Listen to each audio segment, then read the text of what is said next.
January 1907. Culebra Cut, Panama Canal Zone. 9 miles of solid mountain ridge stood between two oceans. Volcanic rock, hardened over millennia, rose 300 feet above sea level, a geological wall that had defeated every attempt to breach it. The French had tried for 8 years. They left behind 22,000 graves and a half-finished ditch already collapsing back into itself. Now, something new arrived by rail, a machine so massive, so brutally industrial, that even seasoned engineers questioned whether it would work or simply sink into the tropical mud under its own weight. 95 tons of riveted steel, a coal-fired boiler capable of generating enough steam pressure to tear 5 cubic yards of solid rock from the earth in a single bite. The Bucyrus Type 95 steam shovel, an iron beast designed not to dig dirt, but to devour mountains. They said it was too heavy, too complex, too dangerous for the conditions. But what they didn't know yet was that this machine and 101 others like it would move more earth than any construction project in human history. They would rewrite the rules of engineering, prove that steam and steel could outwork 10,000 men, and carve a path that would change global commerce forever. The scale of the challenge was staggering. The Culebra Cut alone required removing over 96 million cubic yards of material, enough to bury Manhattan under 12 feet of rock. Every day, landslides would dump thousands of tons back into the excavation, erasing weeks of progress in minutes. The French had calculated it would take 50 years with manual labor. The Americans needed to do it in 7. The only way that math worked was if they could remove material faster than geology could replace it, and the only technology capable of that pace was a steam shovel. But this wasn't just about speed. It was about fundamentally changing how human beings interacted with the landscape. For thousands of years, moving earth meant muscle, human or animal, applied to simple tools. The Bucyrus represented something different, mechanical force so concentrated, so precisely controlled, that a single operator could command the power of 100 men. It was a moment when engineering stopped being about human limits and started being about physics limits. And in Panama, those limits were about to be tested like never before. Before we show you how it worked, hit that like button, subscribe to this channel, and drop a comment telling us where you're watching from. Because what you're about to see isn't just history, it's the blueprint for how impossible problems get solved when human ingenuity meets raw mechanical power. And trust me, you'll want to see what happens next. Before the Americans arrived with their steel monsters, the work was done by hand. Pickaxes against volcanic stone, dynamite charges drilled manually into mountainsides, men with wheelbarrows and rail carts, moving earth one shovelful at a time under sun that turned metal tools too hot to hold. The French understood the scale. They brought 20,000 workers. They spent $287 million. They worked for 8 years straight, from 1881 to 1889, and they barely scratched the surface. Engineers estimated they removed roughly 30 million cubic yards of material during their entire effort, less than 15% of what would ultimately be required. The mathematics were brutal. At their peak rate of excavation, completing the canal would take another 40 years, maybe 50. But the real problem wasn't just the mountain. It was the instability of the rock itself. The Culebra Cut wasn't solid granite. It was layered volcanic stone, clay, and decomposed material that shifted unpredictably. Every time workers blasted a section, the walls above would crack and slide. Tons of material they'd already removed would collapse back into the cut. It was like digging a hole in loose sand. The harder you worked, the more it filled itself back in. Manual labor couldn't scale to this. A man with a pickaxe could break perhaps half a cubic yard of rock per day, if the rock cooperated. A 2-man crew with a wheelbarrow could haul maybe 100 pounds per trip, walking hundreds of feet to the nearest rail cart. Even with 10,000 men working simultaneously, the mountain was winning.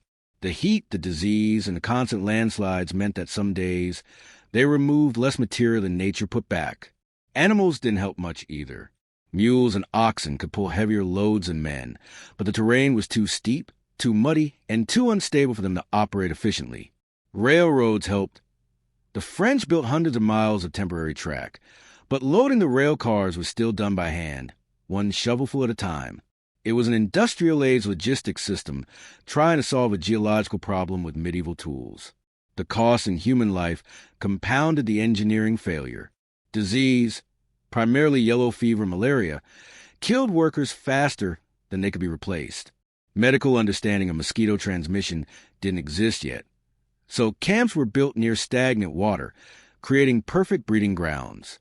Workers would arrive healthy and be dead within weeks, their bodies adding to the toll of a project that seemed cursed by both nature and physics. The French recorded over 22,000 deaths during their 8-year attempt, though the real number was likely higher. Every cubic yard of earth removed came at a price measured not just in francs, but in lives. The fundamental problem wasn't courage or determination. The French had plenty of both. It was a mismatch between human capability and geological reality. A mountain doesn't care how many men you throw at it. It doesn't negotiate. It doesn't tire. And when your primary tool is a pickaxe, the mountain always wins. What the French proved at enormous cost was that some problems can't be solved by scaling up human effort. They require a different kind of solution entirely, one that doesn't depend on muscle, doesn't succumb to disease, and can operate at a pace that geology can't match. The French gave up not because they lacked courage or funding, but because the engineering reality was unsolvable with the technology they had. Moving a mountain one shovelful at a time wasn't slow. It was impossible. What they needed wasn't more men. They needed a machine that could bite into solid rock, swing a 5-ton load through the air, and dump it into a rail car without stopping. They needed something that didn't get tired, didn't get sick, and could work 10 hours a day, every day, for years. They needed the Bucyrus. When the United States took control of the Panama Canal Project in 1904, President Theodore Roosevelt made one thing clear. Failure was not an option. The French had failed because they treated it like a construction project. The Americans would treat it like a war, one fought not with soldiers, but with machines. Colonel George Washington Goethals, the chief engineer appointed in 1907, understood that the Culebra Cut was the key. Excavate the mountain spine, and everything else was just logistics. But excavating 9 miles through 300 feet of volcanic ridge at a rate fast enough to finish in a decade required something no one had ever attempted. Industrial-scale earth-moving powered entirely by steam. Goethals didn't invent the solution. He found it in Ohio. The Bucyrus Company, based in South Milwaukee, had been building steam shovels since the 1880s, primarily for railroad construction across the American Midwest. Their machines had proven themselves digging through frozen prairie soil, cutting through hillsides, and loading rail cars with gravel and rock. But Panama required something far more powerful. The Bucyrus engineers responded with the Type 95, a shovel specifically designed to tear apart mountains. At 95 tons fully assembled, the Type 95 was heavier than 10 railroad locomotives. Its boom stretched 45 feet from the pivot point to the tip of the dipper stick. The dipper itself, the bucket that bit into the rock, had a capacity of 5 cubic yards, roughly equivalent to 200 cubic feet, or enough volume to fill a small room. The entire machine sat on a rotating platform mounted to a reinforced rail car, allowing it to pivot 360 degrees, while remaining mobile enough to advance as the excavation progressed. The power source was a coal-fired boiler capable of generating between 150 and 180 pounds per square inch of steam pressure, feeding twin steam engines that control the hoist, the crowd mechanism, and the swing. Every function, lifting the dipper, pushing it forward into the rock face, rotating the boom to dump the load, was driven by steam, regulated by valves, and controlled by a single engineer who orchestrated the machine's movements from an exposed platform near the boiler. When the first Bucyrus arrived in Panama in 1907, the local workers were skeptical. The machine was too big, they said, too heavy for the soft ground, too complex to maintain in a jungle where metal rusted overnight and mechanical parts seized from humidity and heat. The French had tried smaller steam shovels and abandoned them when they proved too fragile for conditions. The Type 95 wasn't just larger than previous designs. It represented a fundamental shift in engineering philosophy. Earlier steam shovels, designed for railroad grading and light excavation, prioritized mobility over raw power. The Bucyrus engineers made the opposite choice. They built a machine heavy enough to remain stable under enormous loads, powerful enough to tear apart volcanic rock, and robust enough to operate continuously in conditions that would destroy lighter equipment. The weight wasn't a flaw. It was the foundation of the design. A 95-ton machine doesn't tip over when lifting 7 tons of rock. It doesn't shift when the boom swings. It plants itself on the earth like an iron monument and refuses to move until the job is done. The manufacturing process itself was a marvel of industrial coordination. Bucyrus couldn't ship a fully assembled 95-ton shovel. No ship could handle that cargo. Instead, each machine was fabricated in Milwaukee, disassembled into major components, created, shipped by rail to New York, transferred to steamships bound for Panama, unloaded at the port, transported by rail to the work site, and reassembled by teams of mechanics working in open-air workshops with nothing but hand tools, block and tackle, and steam-powered hoists.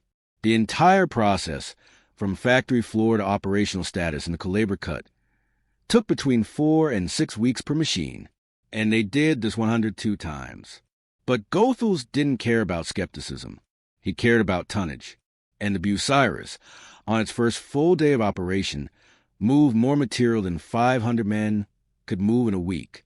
By 1909, there were 42 Bucyrus shovels working in the Culebra Cut.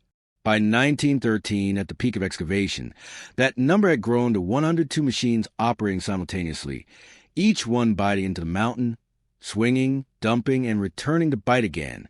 They worked in shifts around the clock, feeding a logistics chain of 160 dirt trains per day that hauled the broken mountain away, to build dams, jetties, and artificial islands on both sides of the canal. The French had tried to move a mountain with men. The Americans moved it with steam and steel. And the Bucyrus Type 95 was the iron beast that made it possible. If you're wondering how a 95-ton machine could tear apart solid rock and move it faster than 1,000 men, stay with us, because this is where engineering gets beautiful. And if you haven't subscribed yet, do it now. We're diving deep into machines that build America one iron beast at a time. The Bucyrus Type 95 was, at its core, a controlled application of steam pressure, leverage, and mechanical advantage.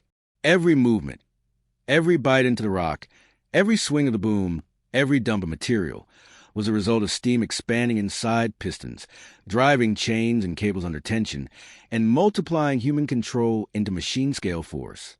Start with a boiler. Coal, shoveled by hand into a firebox. Heated water inside a riveted steel pressure vessel roughly 8 feet long and 4 feet in diameter. As the water boiled, steam accumulated under pressure, typically between 150 and 180 psi, though some crews pushed it higher when the rock proved particularly stubborn.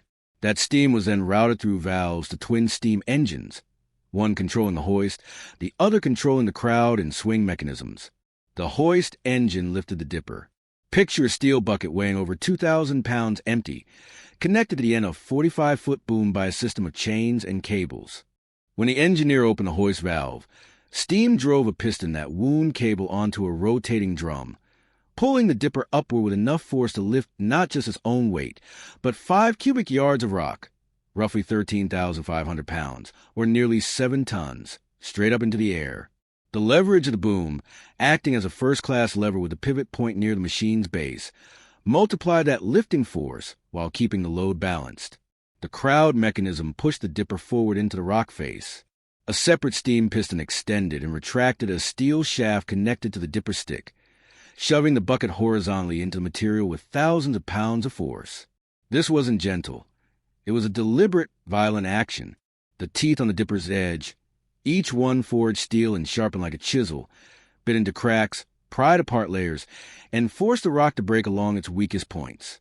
If the rock resisted, the engineer would cycle the crowd mechanism multiple times, hammering the dipper in and out until the material gave way. The swing system rotated the entire boom. Mounted on a circular track beneath the machine's platform, a toothed gear driven by the second steam engine allowed the shovel to pivot 360 degrees. Once the dipper was full, the engineer closed the crowd valve, opened the swing valve, and the boom rotated smoothly, cables under 20 to 30 tons of tension shifting the load from the rock face to the waiting rail car positioned beside the machine. Dumping was simple. A trip lever released the bottom of the dipper, and gravity did the rest. The entire cycle, dig, lift, swing, dump, return, took roughly 90 seconds when the crew was working in rhythm.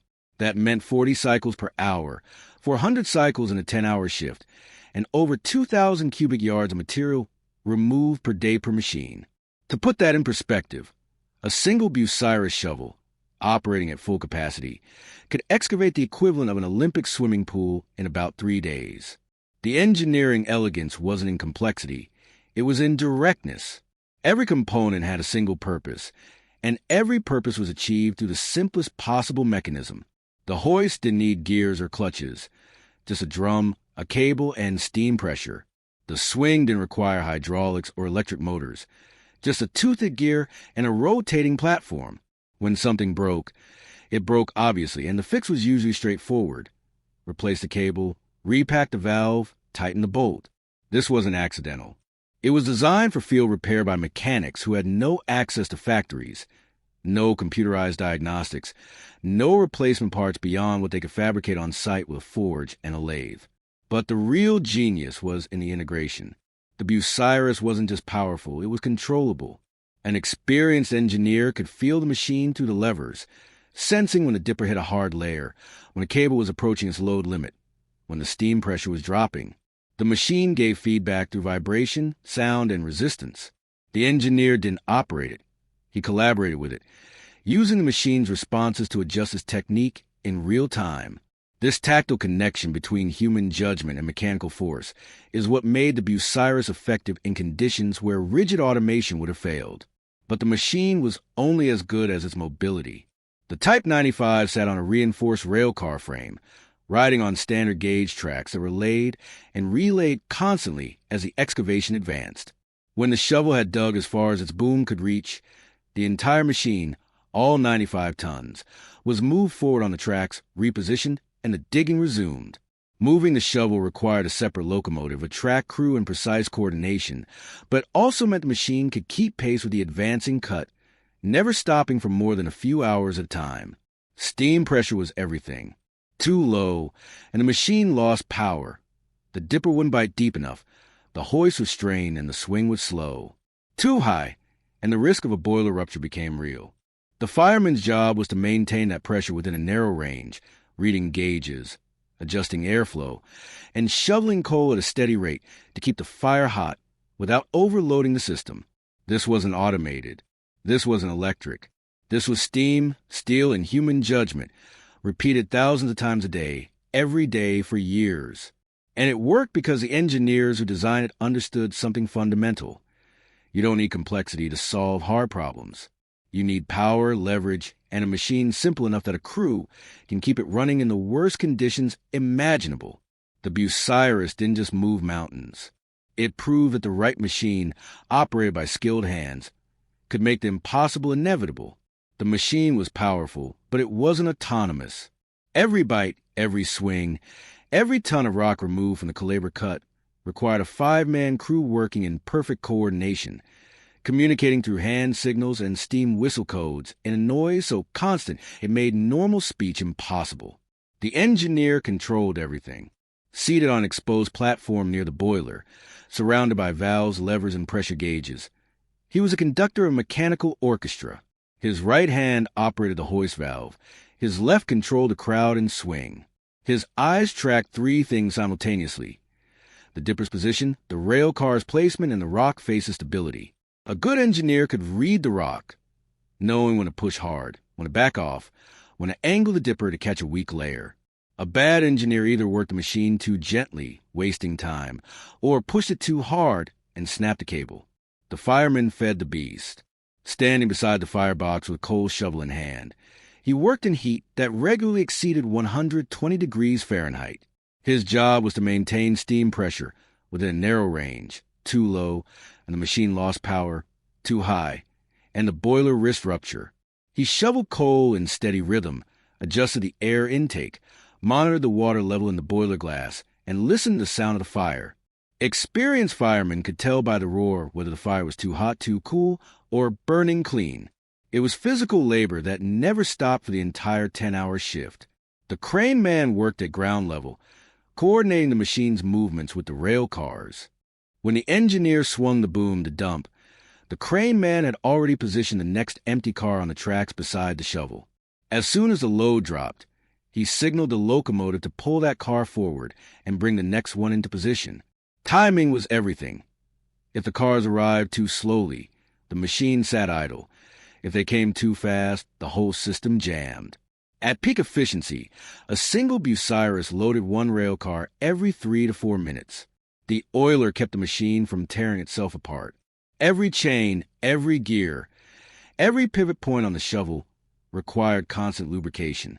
The oiler moved continuously around the machine, oil can in hand, checking for overheated bearings, listening for grinding metal, feeling for vibrations that indicated wear. In the humid jungle climate, metal corroded fast. A missed lubrication point could seize a bearing, snap a chain, or strip a gear. Failures that would shut the machine down for hours or days while repairs were made. The track crew worked ahead of the shovel. As the excavation advanced, they tore up the tracks behind the machine and relayed them in front, keeping the shovel mobile and the rail cars moving. This was brutal work. Handling steel rails weighing 60 pounds per yard, driving spikes with sledgehammers, leveling the roadbed by hand, all while staying clear of the swinging boom and the constant rain of rock fragments from dynamite blasts happening hundreds of feet away. Communication happened without words. Hand signals were standard. A raised fist meant stop, an open palm meant proceed, a circular motion meant swing the boom. The engineer communicated with the crane man through steam whistle codes. 1 short blast meant ready to dump, 2 blasts meant moving machine, 3 meant emergency stop. In the deafening roar of the boiler, the hiss of escaping steam, and the grinding of rock against steel, these signals were the only language that worked. The rhythm was relentless. Dig, lift, swing, dump, return. 90 seconds per cycle, 40 cycles per hour, 400 cycles per shift. The crew didn't stop for lunch. They ate while the machine worked, taking turns stepping away for a few minutes while the others covered their positions. Water breaks were frequent but brief. Dehydration was a constant risk in heat that made the metal too hot to touch. Field repairs happened on site, often while the machine was still running. A broken chain was replaced during the swing cycle. A leaking steam valve was packed with oakum and tightened while the engineer worked around it. Blacksmiths and mechanics moved from shovel to shovel, carrying tools, spare parts, and the knowledge needed to keep 102 machines operational simultaneously. If a major component failed, a cracked piston, a stripped gear, a ruptured boiler tube, the shovel was pulled offline, but only long enough to make the repair. Downtime was expensive. Every hour a shovel sat idle was thousands of cubic yards not removed from the cut. The physical demands were extraordinary. The firemen alone shoveled over 2 tons of coal per shift, working in temperatures that made heat exhaustion a constant threat.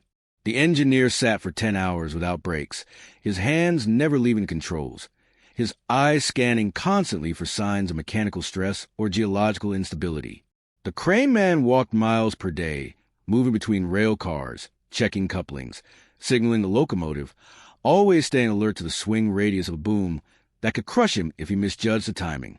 The oiler climbed over the machine's frame dozens of times per shift, reaching into spaces where a slip could mean falling into moving machinery.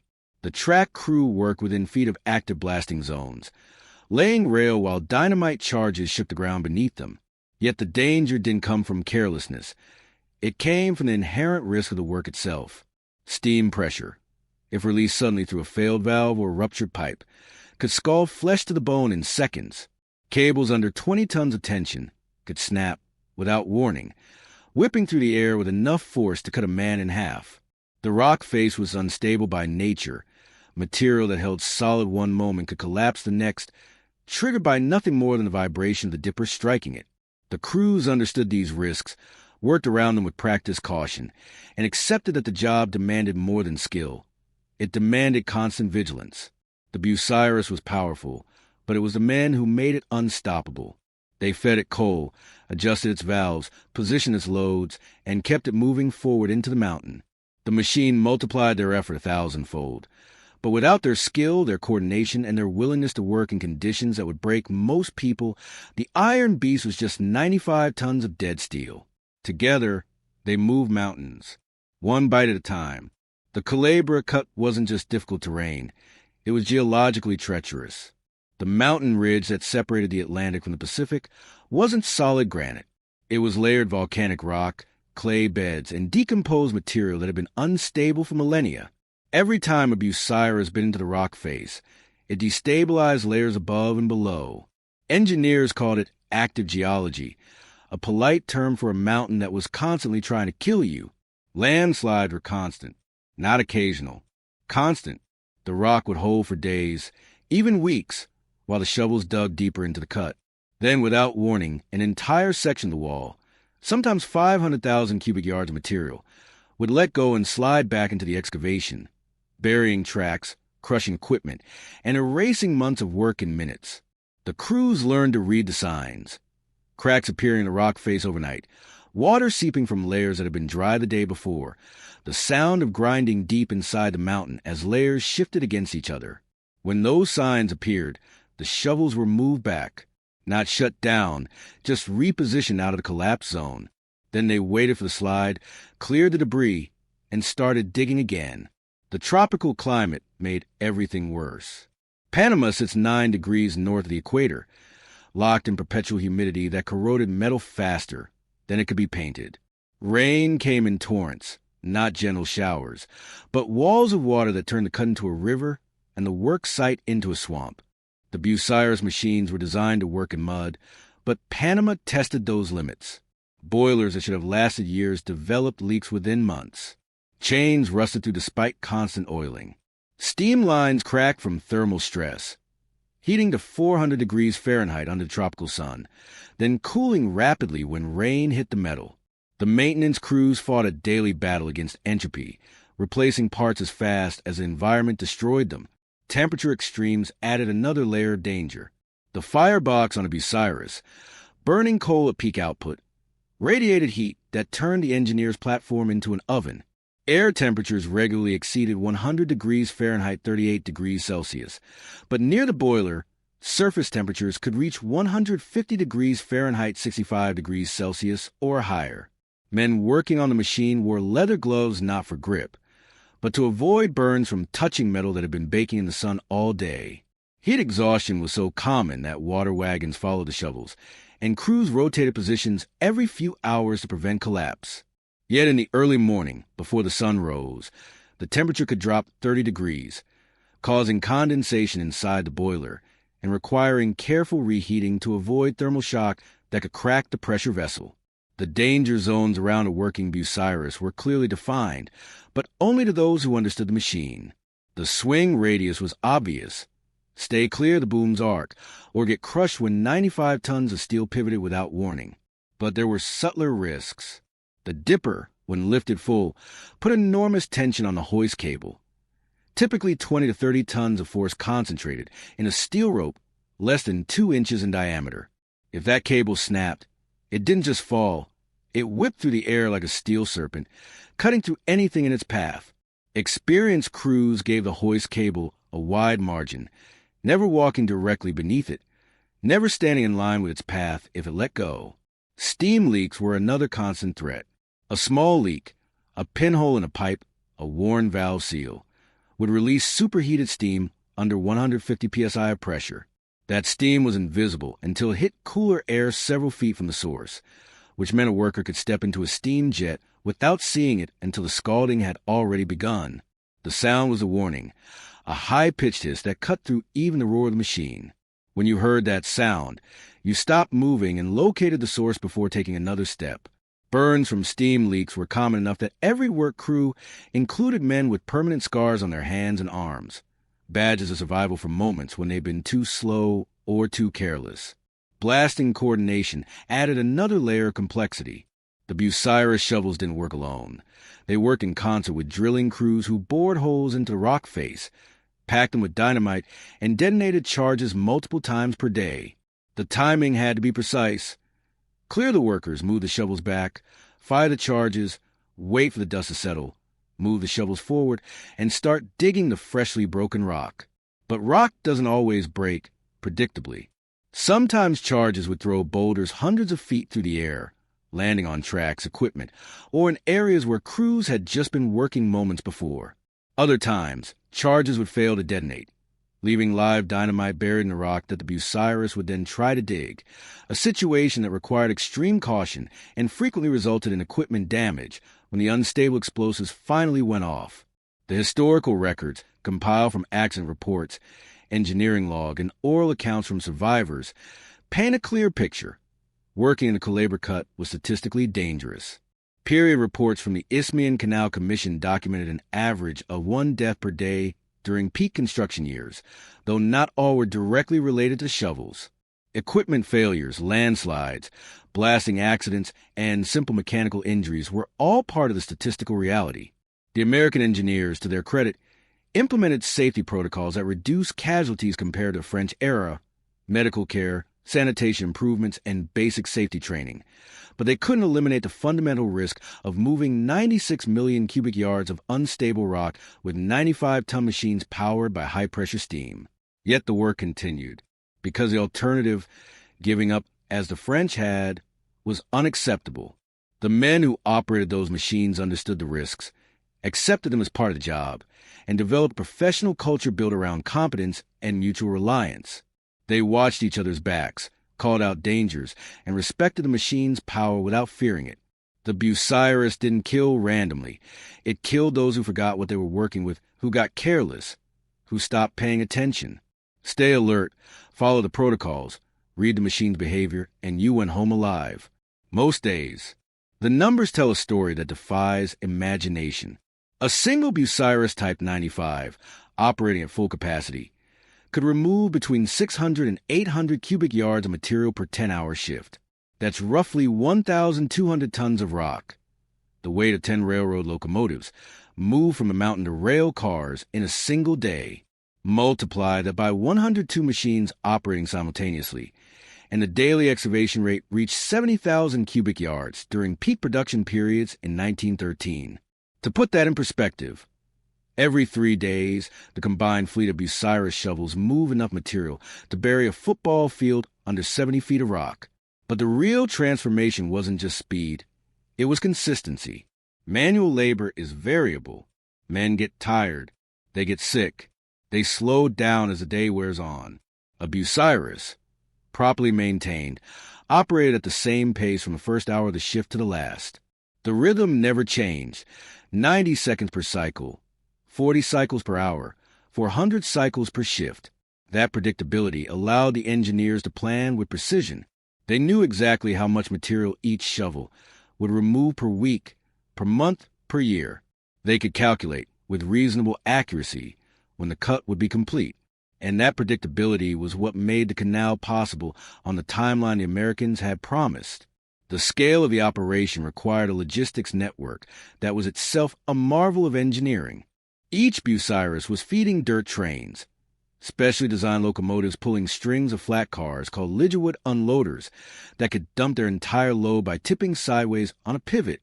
At peak operation, 160 trains per day cycled to the Culebra Cut, each train making multiple round trips between the shovel and the dump sites. The coordination was military in precision. Trains arriving on schedule, positioning beside the shovels, loading in 3 to 4 minutes, departing immediately and returning empty within the hour. If the train slowed down, the shovel sat idle. If the shovel slowed down, the trains backed up. The entire system had to flow like a machine itself, with no component allowed to fail. The economic impact was profound and immediate. The French had spent $287 million over 8 years and achieved less than 15% of the required excavation. The Americans spent roughly $375 million total, including infrastructure, equipment, housing hospitals, and paying 40,000 workers, and completed the project in 10 years. The cost per cubic yard excavated dropped from over $9 during the French era to less than $2 during the American period. That reduction wasn't just accounting. It was a direct result of replacing human labor with mechanical power. One Bucyrus, operated by a 5-man crew earning a combined $15 per day, could outwork 500 laborers earning $1 per day. The math was brutal but undeniable. Machines were not just faster, they were cheaper. But the transformation extended beyond the canal itself. The Bucyrus shovels didn't just dig the cut. They created the infrastructure that made modern Panama possible. The millions of cubic yards of rock excavated from a mountain were used to build Gatun Dam, the breakwaters protecting both ends of the canal, and artificial islands that extended the shoreline. Material that would have been waste in a manual excavation became construction material in a machine-powered one. The Americans didn't just move the mountain, they repurposed it, using Bucyrus shovels to load the same rock they dug onto different trains heading to different sites. It was industrial-scale recycling before the term existed. The comparison to modern equipment is illuminating. A contemporary hydraulic excavator, say a Caterpillar 395, one of the largest in current production, has a bucket capacity of roughly 11 cubic yards and can cycle every 30 seconds under ideal conditions. That's faster per cycle than the Bucyrus, but not dramatically so. The modern machine benefits from hydraulics, diesel power, and computerized controls, but the fundamental task, bite, lift, swing, dump, hasn't changed in over a century.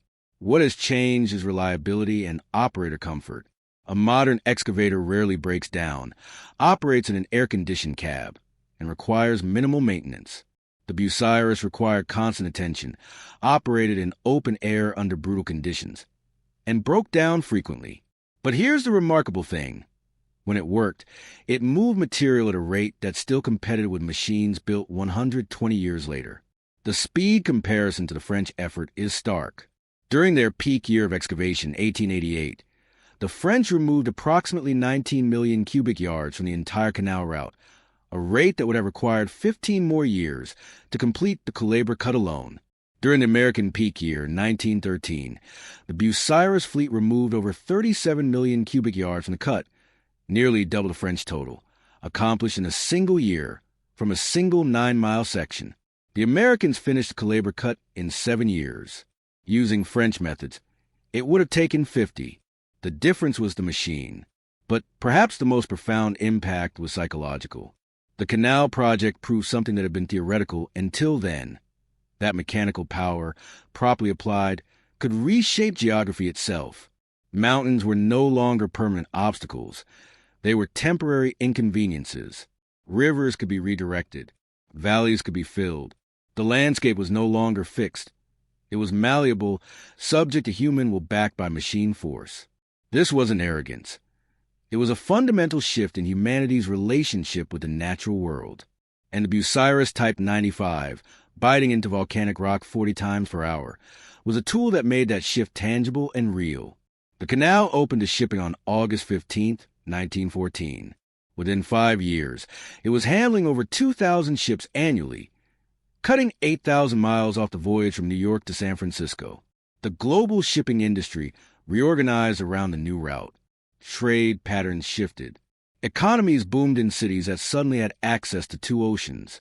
And all of it, every ton of cargo, every economic transformation, every strategic advantage, was made possible because 102 steam shovels spent 7 years eating a mountain one bite at a time. The statistics are documented in the official records of the Isthmian Canal Commission. 5,609 deaths during the American construction period between 1904 and 1914. That's an average of 1.5 deaths per day, every day for 10 years. Add the French casualties. Over 22,000 deaths between 1881 and 1889, and the total human cost of the Panama Canal exceeds 27,000 lives. Every cubic yard of that cut was paid for not just in dollars, but in blood. The diseases were the primary killers. Yellow fever and malaria had devastated the French effort, killing workers faster than they could be recruited. The Americans, benefiting from recent medical discoveries about mosquito transmission, implemented aggressive disease control, draining standing water, fumigating buildings, screening living quarters, and distributing quinine to workers showing symptoms. The results were dramatic.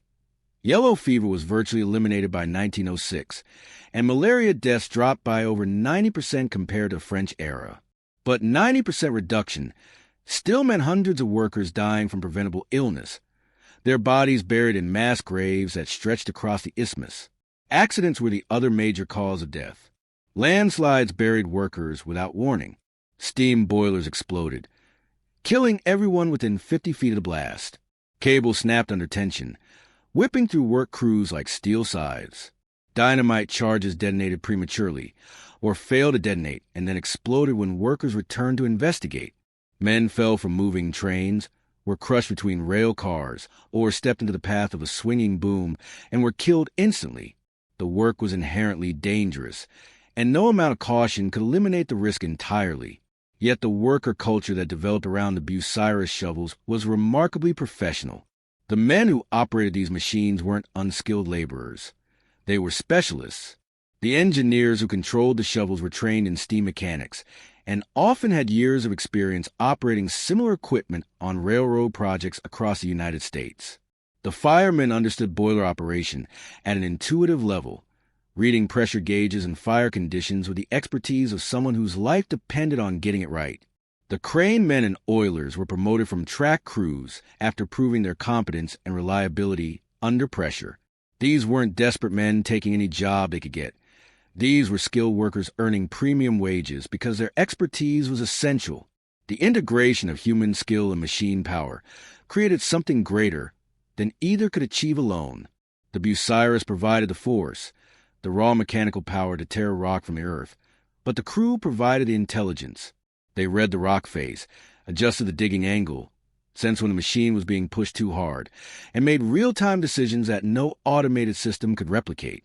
A good crew could increase a shovel's productivity by 20% compared to an average crew, simply through better technique, smoother coordination, and fewer mistakes that required stopping to make repairs. The racial and ethnic composition of the workforce reflected the demographics of early 20th century America and the Caribbean. The skilled positions, engineers, firemen, and supervisors, were predominantly white Americans, often recruited from railroad and mining operations in the Midwest. The track crews, general laborers, and support workers were largely West Indian immigrants, primarily from Barbados and Jamaica, along with workers from Spain, Italy, and other European nations. This wasn't coincidental.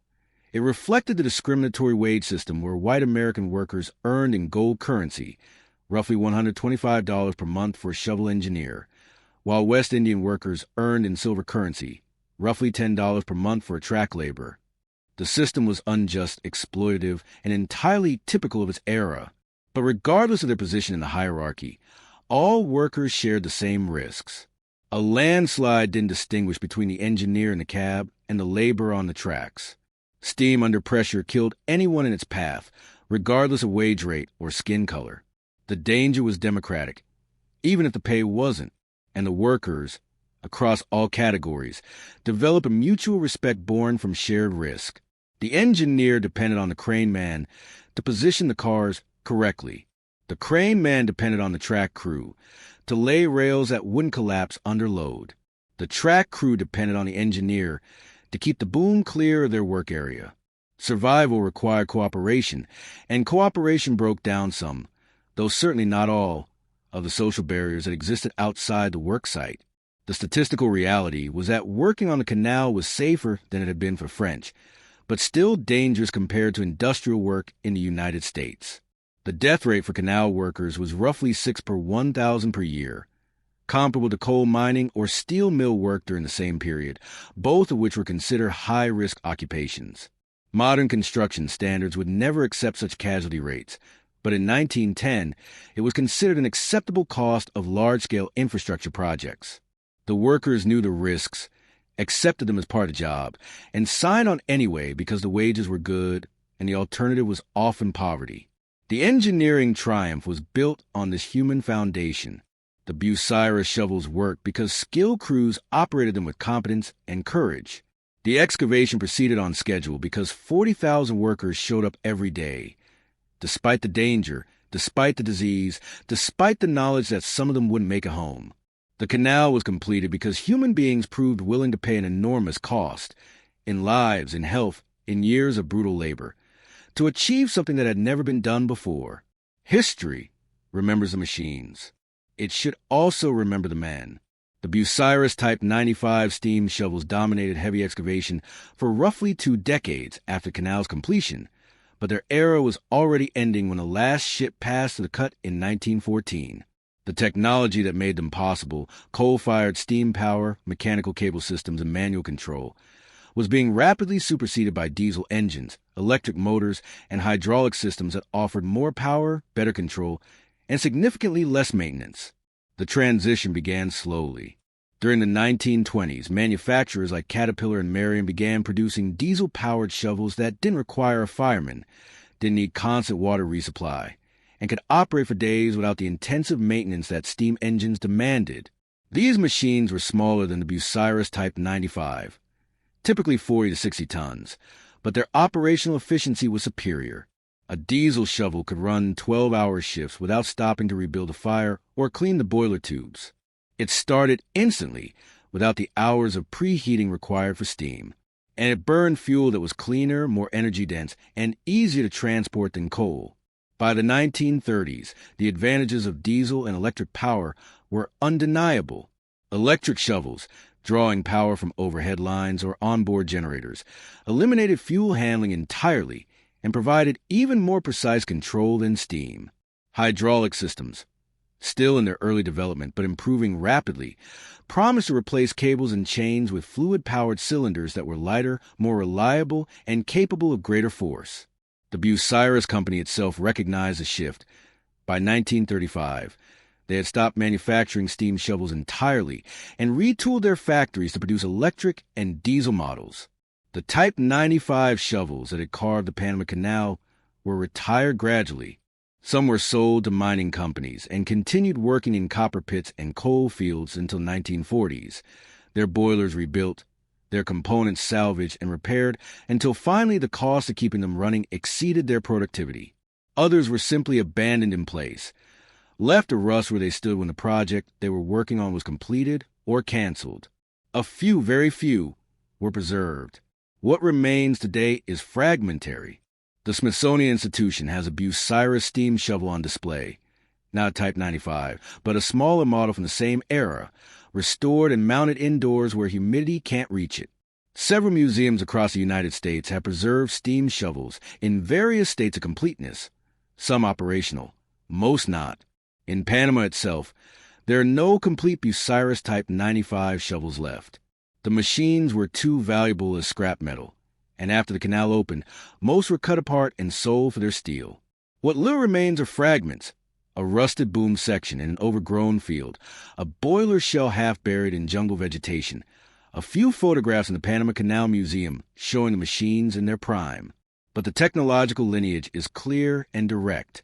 Every modern excavator, from the smallest backhoe to the massive mining shovels that now operate in open pit mines, traces its design DNA back to machines like the Bucyrus Type 95.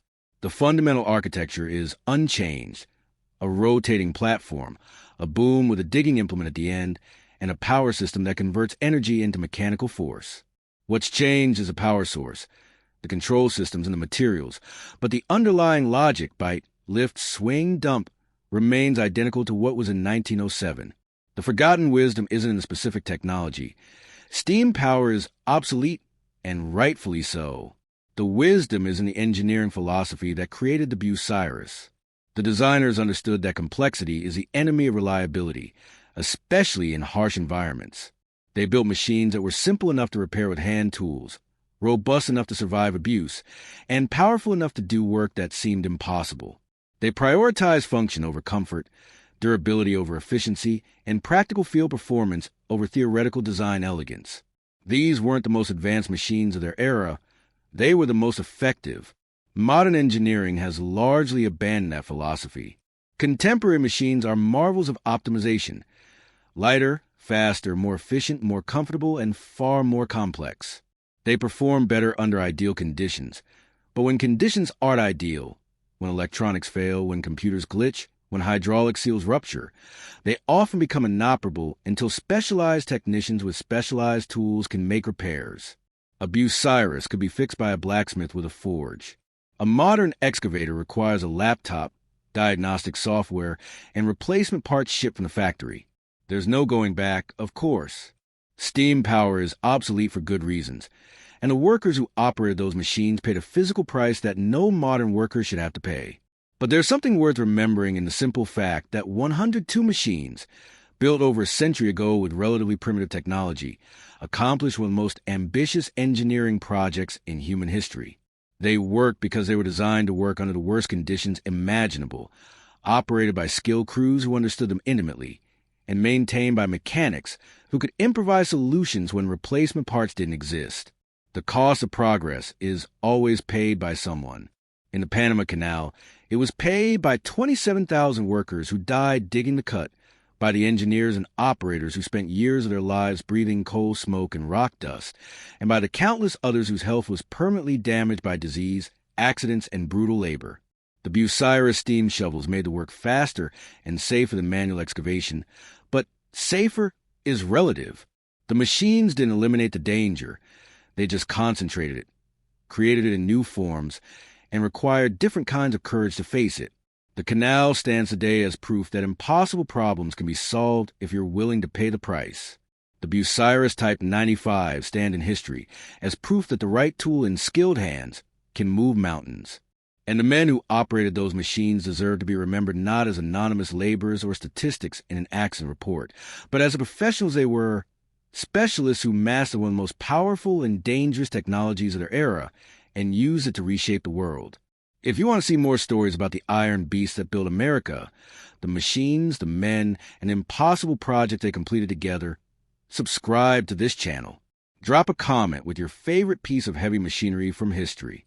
And remember, the future is built by people who understand that some problems can't be solved with better software or smarter algorithms. Sometimes you just need 95 tons of steel, 150 pounds of steam pressure, and the courage to put your hands on the controls. Educational and entertainment disclaimer. The content on American Iron Beasts is produced for educational and entertainment purposes only. While every effort is made to present historically accurate information about machines, terminology, and industrial practices, this channel does not replace academic research or professional technical study. Historical descriptions, measurements, and interpretations may be simplified for storytelling purposes. Viewers are encouraged to consult primary sources, technical manuals, and academic references for deeper or specialized research.